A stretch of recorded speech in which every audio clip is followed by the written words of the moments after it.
Assalamualaikum anak-anak hebat. Apa kabar kalian? Ustadz harap kabar kalian baik-baik saja ya, dan tetap semangat dalam menjalani segala aktivitas anak-anak. Oke, anak-anak, hari ini Ustadz akan memaparkan materi fikih tentang azan dan iqomah.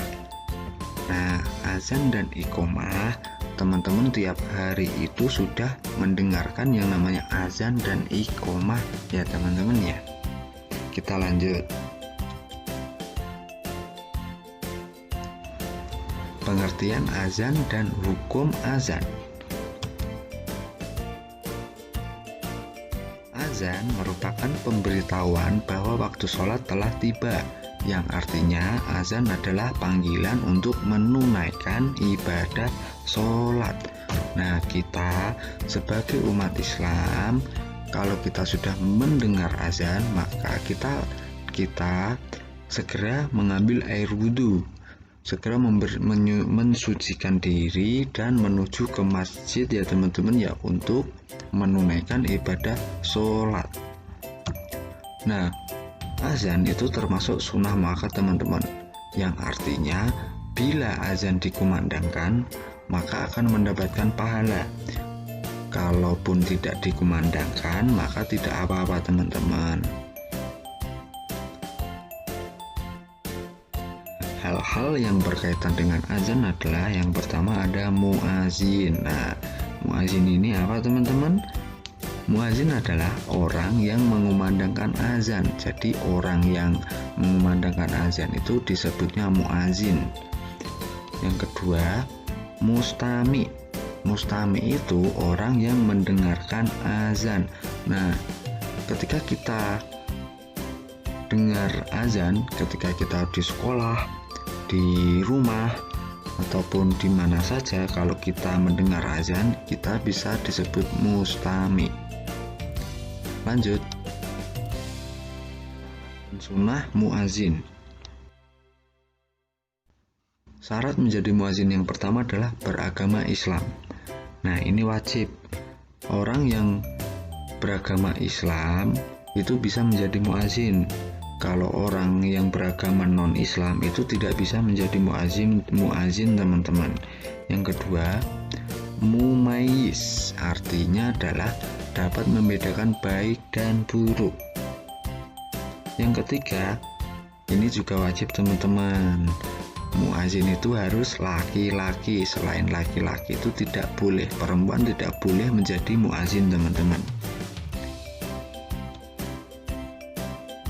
Sunnah menjadi muazin adalah yang pertama, suci dari hadas dan najis. Nah, yang berartinya adalah ketika kita mau menjadi muazin, kita harus suci dulu dari hadas dan najis. Nah, caranya kita harus wudhu. Dengan air wudhu kita akan suci dari hadas dan najis teman-teman. Yang kedua adalah berdiri menghadap kiblat. Nah, selain menghadap kiblat, kita tidak boleh mengumandangkan azan ya teman-teman ya. Yang ketiga, mengumandangkan azan dengan suara yang nyaring. Nah, kalau sekarang itu kita sudah dibantu dengan namanya speaker dan mikrofon teman-teman. Jadi suara kita ketika azan itu sudah terdengar berkilo-kilometer dari tempat kita azan teman-teman. Yang keempat, berdoa setelah azan. Nah, dari keempat sunnah ini jika kita laksanakan betul-betul, maka kita akan mendapatkan pahala dari Allah Subhanahu wa Ta'ala teman-teman. Jadi harus kita perhatikan keempat sunnah ini teman-teman ya, ketika kita menjadi muazin ya. Ada pengertian iqomah dan hukum iqomah. Iqomah adalah pemberitahuan bahwa sholat berjamaah akan segera dilaksanakan. Nah, ketika kita sudah di masjid dan menjadi jamaah, kita diwajibkan untuk segera berdiri merapatkan barisan shaf untuk segera melaksanakan sholat berjamaah jika iqomah ini sudah dikumandangkan teman-teman. Jadi ketika iqomah sudah dikumandangkan, kita jangan hanya duduk-duduk, tapi kita harus segera berdiri teman-teman.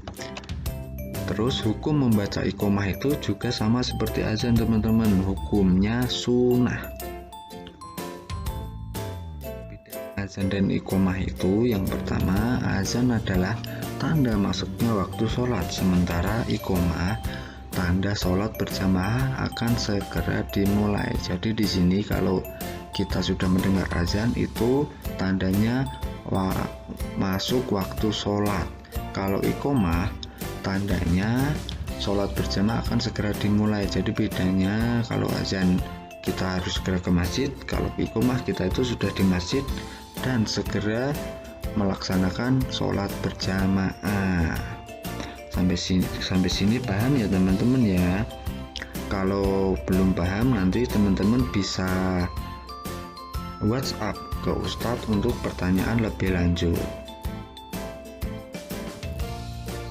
Sini dulu pemaparan materi dari Ustadz Imam ya teman-teman ya. Wassalamualaikum warahmatullahi wabarakatuh.